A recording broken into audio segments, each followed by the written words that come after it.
What up, everybody? It's the Monday Gladiator, and I'm here with another video. So, in a previous video, I had promised that I was going to come to you with a video on my top advice or what I believe are the top points when you're choosing a personal trainer. And I'm here, guys. I'm delivering on my promise. So, what to look for when you're choosing a personal trainer? So, I've jotted down a few points which I feel are important, as usual, so I don't forget, and I'm going to go through them and share my thoughts on what I think. So, the first point that I think is important when looking for a personal trainer is that, one, they should look the part. I definitely think they should look the part. If you're into health and fitness, and that is the work that you do, the least I think you should do is look the part. And that also from a marketing perspective as well, as a professional, will send the message to your clients. So I think, firstly, when looking for a personal trainer, I think, number one, they should look the part. But I will say there are exceptions to this though. There may be times where, for example, and there are many examples like this, where the personal trainer was, for example, I don't know, maybe a professional bodybuilder per se, right?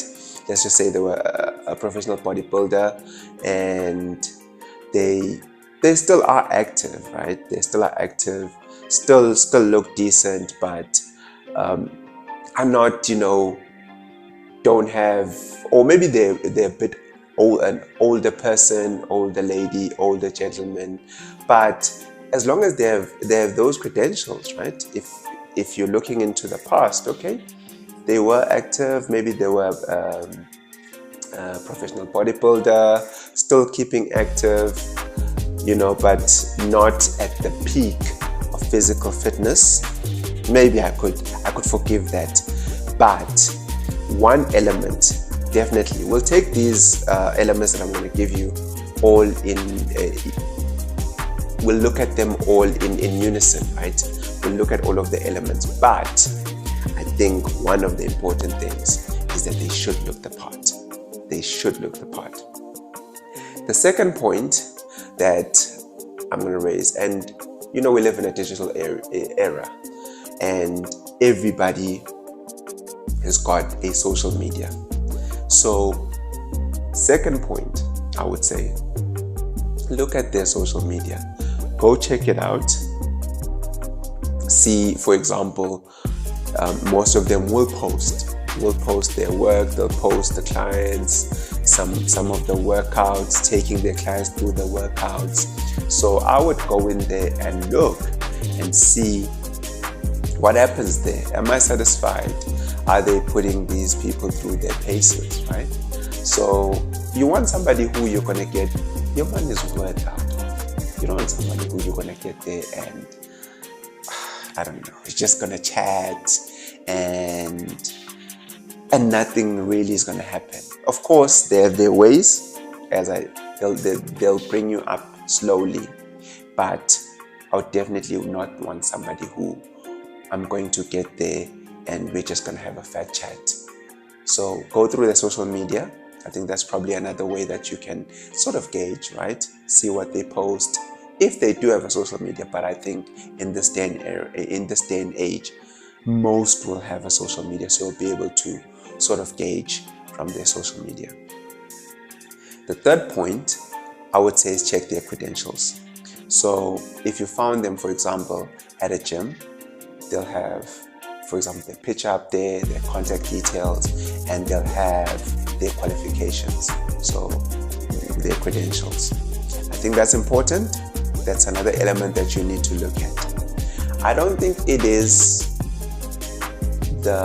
sometimes it doesn't say much though. So that's why I'm saying look at all of these in unison.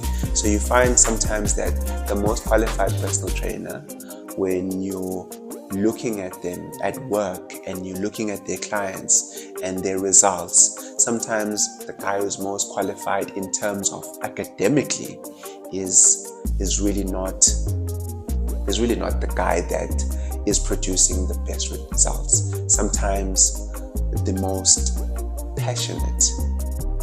passionate one there. And there is a personal trainer I used to see at a gym I used to attend with a friend of mine, and we used to always say, this guy has got such passion. You would see them, the way they would be active, they would be involved, they would be, busy. You can see somebody who's got passion for this, and you can see somebody who's doing this because it's a job, So definitely for myself, I want the guy that's passionate, that is putting all his effort in, that is doing the most. That's the guy that I want for myself. Okay, and if possible, the next point, I would say observe them at work.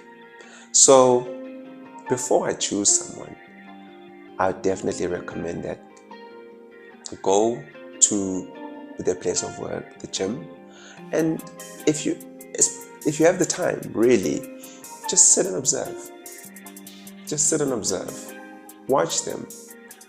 You'll pick up who is pushing the clients, who's got the most amount of passion, who is busy, and you'll see the guys that are just like there to, I don't know, just get a paycheck. So I would definitely recommend that if you can, go to the gym and just observe. Don't say anything, just sit there and just observe. And then, that's another element that you can look at, what you've seen, how you've seen the way they train, how they interact with their clients, and you can make a decision from there. Another important point, if you can as well, I would say, chat to an existing client or clients and find out what their experience has been, right? Where they started and how do they feel things are coming along. I definitely do not think that anyone would be upset with you. If they're willing to give you that information, ask them. Go to one. I saw you're just training with this guy. How is he? How do you find him? I'm trying to find somebody that I can train with. That is something that I think you won't go wrong. No one is going to be upset with you for doing that. I think those are the crucial points, definitely. So I'm going to go through them again, just quickly in summary. So they must look the part. I said they must look the part. That's a main consideration. And sometimes they won't, but they will have the credentials. Maybe they were ex-bodybuilder or whatever the case may be. That's one element. Second element, if they have a social media, check their social media. They'll post stuff, they'll post their clients, they'll post workouts that they're doing with their clients. They'll also give you a bit of an indication of the type of person and the type of training that they do. I would also say then check their credentials. That's the next point. Their qualifications. But I wouldn't rely solely or heavily on that, because sometimes you'll find that the guy that is most qualified has the least passion. So sometimes the least qualified guy has the most passion, does the most work, and therefore has the most results in terms of clients and most customer satisfaction. So sometimes you'll find that is the case, but a good place to also look is what are their credentials. Another one is, I would say, as I said, observe them at work. So you go, check them out, see how they work. Another one that I said to you guys is that chat to existing clients. Chat 1 or 2 if you can, but chat to existing clients. So yeah guys, that is it.